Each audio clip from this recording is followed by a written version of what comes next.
ఫోన్లు వద్దన్నా తెస్తున్నారట, paper leak చేస్తున్నారట. ఎవరు ఇది? స్టూడెంట్స్ కాదు, టీచర్లట. తెస్తున్న వాళ్ళని సస్పెండ్ చేసి పడేయండి. ఎందుకు ఎందుకు సైలెంట్గా ఉండాలా? ఇప్పుడు కండిషన్ పెట్టినారు. ఫోన్ ఏమో 3 గంటలు ఫోన్ లేకుండా, ఎగ్జామ్ హాల్ కదా అది, ఎగ్జామ్ హాల్ కదా.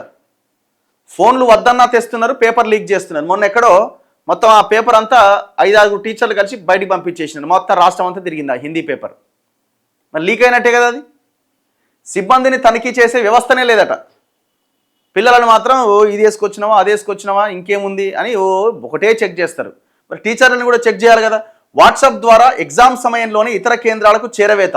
10 పరీక్షల్లో కొందరు టీచర్ల బరితెగింపు. నిజామాబాద్ ఘటనతో విద్యాశాఖ నష్ట నివారణ చర్యలు. 10వ తరగతి పరీక్షా కేంద్రాల్లోకి చీఫ్ సూపరింటెండెంట్ సహా ఏ ఒక్కరూ సెల్ ఫోన్లు తీసుకురావద్దు.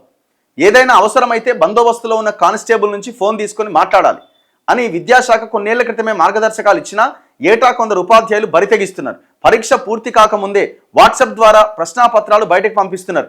నిజామాబాద్ జిల్లాలో బుధవారం 10వ తరగతి హిందీ అండ్ తెలుగు తదితర పరీక్షలు ఏకంగా 3 పరీక్షా కేంద్రాల నుంచి బయటకు రావడమే ఇందుకు తాజా ఉదాహరణ.